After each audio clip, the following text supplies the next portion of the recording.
अस्सलाम वालेकुम जी। आज का टॉपिक हमारे पास एप्लीकेशन और श्रोडिंगर वेव इक्वेशन में ही चल रहा है। हमने लास्ट लेक्चर देखा था पोटेंशियल बैरियर का।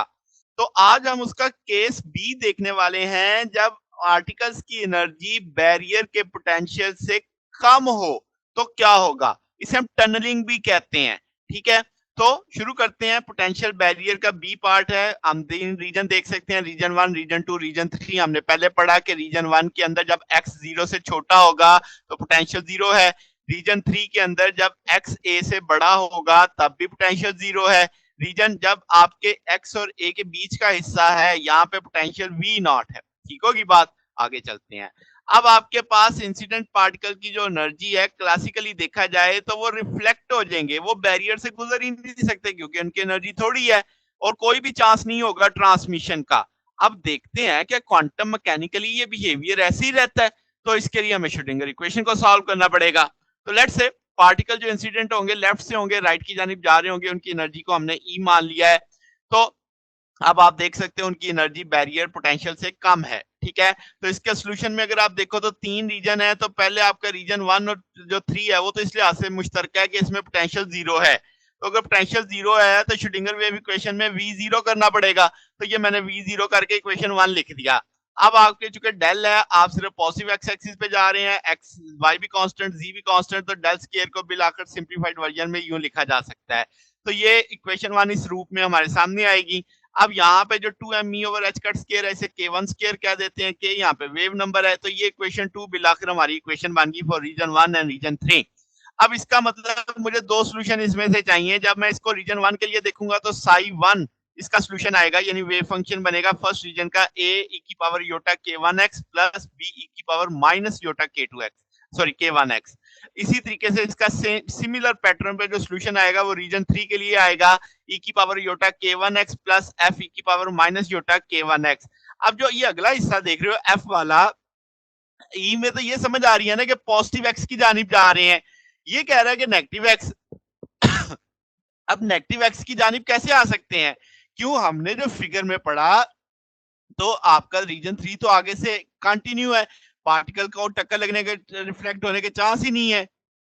तो जनाब इसका मतलब कि यहाँ पे जो एफ वाला हिस्सा है, पार्टिकल इंफिनिटी से तो टक्कर खा के वापस नहीं आएगा, तो इसे निगलेक्ट कर देते हैं, 0 कर देते हैं। तो इक्वेशन 4 बच जाएगी इस शक्ल में।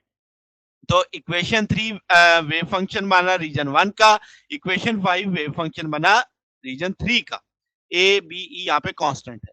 अब रीजन 2 की बात करें तो पोटेंशियल v नॉट के बराबर था, मगर अब आने वाली जो एनर्जी थी वो पोटेंशियल से कम थी। तो इस इक्वेशन के लिहाज से देखो तो वो तो नेगेटिव में आ जाएगा। तो आपके पास क्योंकि ई छोटा है, इमेजिनरी यानी आपके पास एक इमेजिनरी पार्ट बनेगा यहाँ पे। तो मैं क्या करता हूँ कि v इसको नेगेटिव कॉमन ले लेते हैं, तो v नॉट माइनस ई कर देते हैं, इस शक्ल में ले आते हैं इसे। अगर आप इसका सॉल्यूशन देखोगे तो c बराबर आ जाएगा e की power k2x plus d e की पावर माइनस k2x। अब पिछले टॉपिक के लिहाज से मुख्तलिफ इस लिहाज से क्योंकि वहां पे अयोटा आ रहा था k के साथ, अब नहीं है। ठीक है? याद रखने का तरीका है। तो अब सी और डी यहाँ पे कांस्टेंट के तौर पे हैं। तो अब जो टोटल कांस्टेंट हो गए ए बी ई और सी डी, इन सब में से बी सी डी ई को हम निकालेंगे किसकी टर्म में? ए की टर्म में, बाउंड्री कंडीशन से। अब वेव फंक्शन आपके फाइनाइट और कंटिन्यूस होते हैं। तो मैं पहले आप कहता हूँ एक्स 0 पे चेक करते हैं। अब पहले तो गौर करो एक्स 0 किस रीजन में, 2 रीजन के अंदर आता है, रीजन 1 और रीजन 2 के अंदर एक्स 0 आ रहा है। तो इसका वेव फंक्शन यहाँ पे, रीजन 2 का वेव फंक्शन यहाँ पे बराबर होना चाहिए, इनका डिफरेंशियल भी यहाँ पे बराबर होना चाहिए कंडीशन x0 पे। तो करके देखते हैं। x0 किया, साई 1 0, साई 2 0। आपने जो वेव फंक्शन निकाले थे साई 1 वाला, इसमें x की जगह 0 कर दो, e की पावर 0, e की पावर 0 1, a प्लस बी बच जाएगा। तो वो मैंने a प्लस बी लिख दिया। इसी तरह साई 2 जो 2 निकाला था, इसमें x0 कर दो, इसमें x0 कर दो, तो c प्लस d बच जाएगा। ठीक होगी बात? अब इनका साइड 2 1 और 2 का डिफरेंशियल लेने के बाद x की जगह 0 लगाओ तो ये इक्वेशन आ जाएगी, iota k1 a minus B k2 c minus D. बात समझ गए? अब अगली जो हमने कंटिन्यूअसली देखनी है वो क्या पे एक्स ए पे, तो उसी तरीके से साइड जो एक्स ए है किन रीजन के बीच में आएगा? अगर आप गौर करो तो वो रीजन 2 और रीजन 3 के बीच में ए आ रहा है, तो इसका ना रीजन 2 का वेव फंक्शन यहाँ पे, रीजन 3 का वेव फंक्शन यहाँ पे बराबर होना चाहिए। रीजन 2 के वेव फंक्शन का डिफरेंशियल रीजन 3 के वेव फंक्शन का डिफरेंशियल इस पॉइंट पे बराबर होना चाहिए, तो वो चेक कर लेते हैं। तो वो अब आप जब x इक्वल टू a करके वेव फंक्शन करेंगे साई 2a साई 3a, तो वेव फंक्शन में x की जगह a डाल दो, साई 2 में 3 में x की जगह a डाल दो, तो ये इक्वेशन बराबर इस रूप में आ जाएगी। फिर क्या है, फिर आप जो आप साई 2 है उसका डिफरेंशियल टाउ, साई 3 का डिफरेंशियल टाउ, जो जवाब आए x की जगह a लगा दो, तो वो ये इस रूप में आ जाएगी सी डी। इसी तरीके से ए बी सी डी 4 इक्वेशनें आ गई। अब तो हमने कांस्टेंट निकालने हैं, असल तो काम वो है, तो आपने सी इक्वेशन को मल्टीप्लाई कर देना है किससे, K2 से, और फिर डी में ऐड कर देना है। तो आप सी को जब ऐड करोगे K2 से, उसके बाद ये पॉजिटिव में ये नेगेटिव में ये फैक्टर कट देगा, तो ये 2k 2 सी की पावर K2a, और ये आपस में ऐड हो जाएंगे K2 प्लस योटा K1 ई की पावर योटा K1a। ओके हो गया। इसमें से सी की कीमत निकाली जा सकती है, ये K2 दूसरी तरफ जाके नेगेटिव का हो जाएगा, तो इस तौर पे इसमें से इकट्ठा करके लिख दिया, ये 2k2 नीचे चला जाएगा। अब दोबारा से इक्वेशन सी को K2 से मल्टीप्लाई करके डी से सब्ट्रैक्ट कर दो। जब आप डी से सब्ट्रैक्ट करोगे साइन चेंज हो जाएगी, अब सी वाला फैक्टर कट जाएगा, डी वाला ऐड हो जाएगा, तो 2k2d ई की पावर माइनस K2 आ जाएगा, यानी लेफ्ट साइड में राइट साइड में आ जाएगी। चूंकि सब्ट्रैक्शन किया है तो यहाँ पे नीचे माइनस आ जाएगा, तो ये हो जाएगा। अब 2k2 डिवाइड करेगा, ये नेगेटिव का है, दूसरी तरफ जाके ऐड हो जाएगा, तो इस तरीके से इक्वेशन एफ आ जाएगी।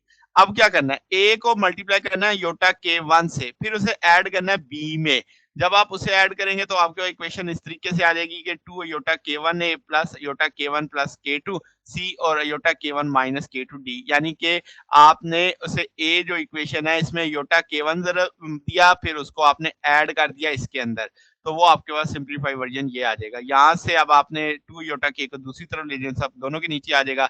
सी और डी की वैल्यू हम निकाल चुके हैं ई और एफ में, तो वो वैल्यू इसमें प्लेस कर दो। मैंने कलर हाईलाइट कर दिए, वो कलर हाईलाइट होके सी और डी की वैल्यू लग गई। ये दोनों फैक्टर ज़रब खा जाएंगे, और आपके पास ये दोनों फैक्टर भी ज़रब खा जाएंगे, तो ये इस तौर पे आ जाएगा योटा K1 प्लस K2 का होल स्क्वायर, और ये 2 2 4 योटा K1 K2, इसी तरीके से नीचे इधर भी ऐसे ही हो जाएगा, होल स्क्वायर हो जाएगा, ये आ जाएगा। अब आपने क्या किया, इसमें मैंने मैजेंडा कलर हाईलाइट किया है। मैजेंडा कलर का मतलब ये चीज़ मुझे कॉमन चाहिए, ई मैंने कॉमन ले लेना है, इधर से ई कॉमन ले लिया, इधर से ई की पावर योटा K1 कॉमन ले लिया, बाकी ये ब्लू कलर वाले की वैल्यू लगा रहे हैं हम, ए की पावर माइनस K2 है, तो ये cos hyperbolic K2a minus sine hyperbolic K2a आ जाएगा। ये पॉजिटिव में है तो बीच में पॉजिटिव का साइन आ जाएगा। कॉस वाले फैक्टर इकट्ठे कर लिए, साइन वाले फैक्टर इकट्ठे कर लिए, तो सिंपल अलजेब्रा, इस नेगेटिव अंदर चला जाएगा, तो इस तरीके से फिर नेगेटिव बाद में कॉमन लेके साइन वालों को इकट्ठा कर, दोनों पॉजिटिव कर लिए, ये नेगेटिव में आ जाएगा। अब आपने क्या करना है कि इसका एलसीएम इकट्ठा कर दिया, इसका भी एलसीएम इकट्ठा कर दिया, तो एलसीएम लेने के बाद सॉल्व किया, तो ये इससे कट जाएगा, ये रिमेनिंग फैक्टर आपका यही रहेगा। अब आपने सिंपल ई की वैल्यू चाहिए, तो इसमें क्या है, ये तो कट के 1 हो जाएगा, इसका 2 इस 4 से कट के 2 हो जाएगा, तो 2 को पूरी इक्वेशन को 2 से ज़रब दे देते हैं, तो यहाँ पे नीचे ये बाकी बच जाएगा, फिर योटा K1 भी ऊपर, यानी इसको अलग-अलग सॉल्व करके सॉल्व किया जा सकता है। तो आपके पास क्या हो गया जनाब, अब आपने इस रूप में इक्वेशन आ जाएगी। अब आप यहाँ से ई की वैल्यू निकाल सकते हैं, ई इधर ही रहेगा, बाकी सारी चीजें दूसरी तरफ चली जाएंगी।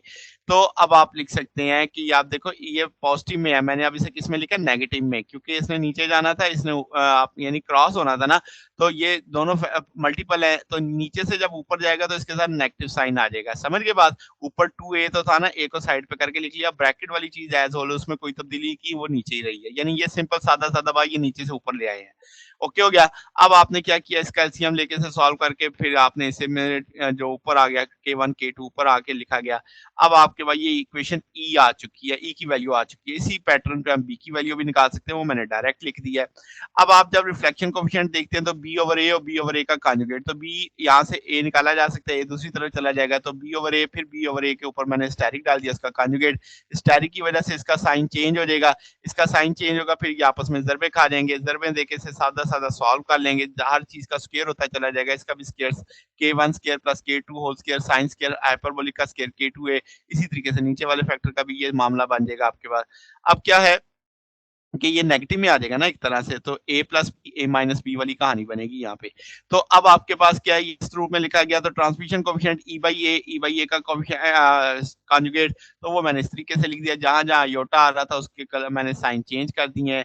उसी तरीके से ये ज़रब खा जाएंगे आपस में, यानी ये ऊपर वाला फैक्टर ऊपर से नीचे a plus B, a minus B वाला कंसेप्ट आएगा, तो a square minus b square वाली सिचुएशन आ जाएगी। अब आपके पास इस सूरत में t भी आ जाएगा, 4k1 square k2 square, k1 square, यानी ये इसके साथ ये है ना नेगेटिव नेगेटिव वाला, नेगेटिव नेगेटिव योटा क्या हो जाएगा स्क्वायर, माइनस में नेगेटिव नेगेटिव फिर क्या हो जाएगा पॉजिटिव, तो ये मैंने पॉजिटिव में लिख दिया, समझ गए। तो sine square k square a आ जाएगा, ये आपके पास कॉस वाला फैक्टर आ जाएगा, 4k1 square plus k2 square cos square k/2। अब आपके पास r भी है t भी है, दोनों को ऐड कर दो, दोनों को ऐड करेंगे, नीचे वाला फैक्टर आइडेंटिकल होगा, एलसीएम सेम हो जाएगा, ऊपर वाला फैक्टर भी ऐड हो जाएगा। अब क्या करना है कि इस वाले जो प्लस में है इसके साथ में minus 4k1 square k2 square plus, यानी एक दफा 4 का k1 स्क्वायर k2 स्क्वायर को ऐड भी करूंगा, सब्ट्रैक्ट भी करूंगा, फिर स्क्वायर के साथ उसे अंदर दाखिल कर दूंगा, तो वो नेगेटिव में आ जाएगा, माइनस वाला पॉजिटिव वाला बाहर लिखा रहेगा।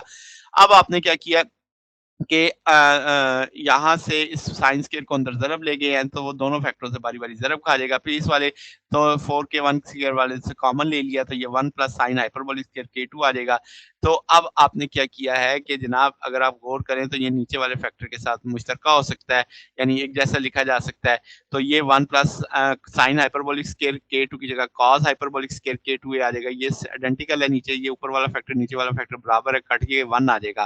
तो ये बता रहा है कि ट्रांसमिशन कोएफिशिएंट खत्म नहीं हुआ आपका, उस क्लास जैसे क्लासिकल मैकेनिक्स कहती थी ट्रांसमिशन होगी नहीं, मगर यहाँ पे r plus T equal to 1 आ रहा है। तो मैक्सिमम ट्रांसमिशन कब होगी, अगर आप T1 पूछना चाहते हैं तो आपके पास यही चीज आ जाएगी। तो अब आप सॉरी यहाँ पे आप ऐसे कहेंगे, तो ये टी की वैल्यू है, इसमें आपने क्या किया है कॉस की वैल्यू को थोड़ा सा एडजस्ट किया है कि ये जो 4k1 स्क्वायर k2 स्क्वायर था ऊपर नीचे क्या कर दिया, इसे डिवाइड भी किया, इसको भी डिवाइड किया, तो ये कट जाएगा, ये इसके नीचे कट जाएगा, ये वाले फैक्टर के नीचे आ जाएगा, फिर इसको सिंपल अलजेब्रा लेके सॉल्व कर लिया आपने। अब आपने कॉस हाइपरबोलिक k स्क्वायर की जगह 1 plus sign square hyperbolic k कर दिया है। अब आप जानते हैं कि जनाब के k2a तो बहुत बड़ा है 1 से, तो इसका मतलब ये सारा ग्रेटर देन 1 आएगा। तो आपने सिंपल सा अलजेब्रा किया, जहां साइन हाइपरबोलिक स्क्वायर k2a आ रहा था उसकी जगह e2 k2a डाल दिया, ठीक है। फिर उसे कॉमन लेके बाहर ऊपर कर दिया, ये जो बाकी फैक्टर बच गया है इस सारे को अलजेब्रे से सॉल्व किया तो आपके पास इक्वेशन ये आ जाएगी। इसमें अब k1 की वैल्यू भी मौजूद है, k2 की वैल्यू भी मौजूद है, वो वैल्यू डालेंगे तो ये इक्वेशन आ जाएगी। तो ये ट्रांसमिशन की इक्वेशन आ जाएगी आपके पास, कि इस फार्मूले से ट्रांसमिशन पॉसिबल है आपकी। तो ये जनाब हमारे पास आज का टॉपिक था। अगर आपको इसमें कोई बात पूछनी हो, डाउट हो, तो नीचे कमेंट्स में पूछ सकते हैं। वीडियो अच्छी लगी हो तो वीडियो को लाइक कीजिएगा, दोस्तों के साथ शेयर कीजिएगा, चैनल को सब्सक्राइब कर दीजिएगा। अब तक के लिए इतना ही, बकिया इंशाल्लाह फिर नेक्स्ट देखेंगे। ये मुझे लग रहा है थोड़ा सा कोई गड़बड़ है कि यहाँ पे आपके पास कुछ इस तरीके से इसे होना चाहिए था जी, इसे करेक्शन कर लीजिएगा कि v0 माइनस ई है। यहाँ पे भी यही मामला है कि इससे भी हमने कॉपी करके ऐसे लिखना है। ठीक है जनाब, तो ये हमारे पास बनती है इक्वेशन, क्योंकि आपके पास पोटेंशियल बड़ा था ना ई से, तो v0 माइनस ई होना चाहिए शुरू में, अगर आप देखें तो ऐसे ही किया हमने। तो ये जनाब हमारा आज का टॉपिक था। अगर आपको इसमें कोई बात पूछनी हो, डाउट हो, तो नीचे कमेंट्स में पूछ सकते हैं। वीडियो अच्छी लगी हो तो वीडियो को लाइक कीजिएगा, दोस्तों के साथ शेयर कीजिएगा, चैनल को सब्सक्राइब कर दीजिएगा। अब तक के लिए इतना ही, बकिया इंशाल्लाह फिर नेक्स्ट देखेंगे। ओके, अल्लाह हाफिज़।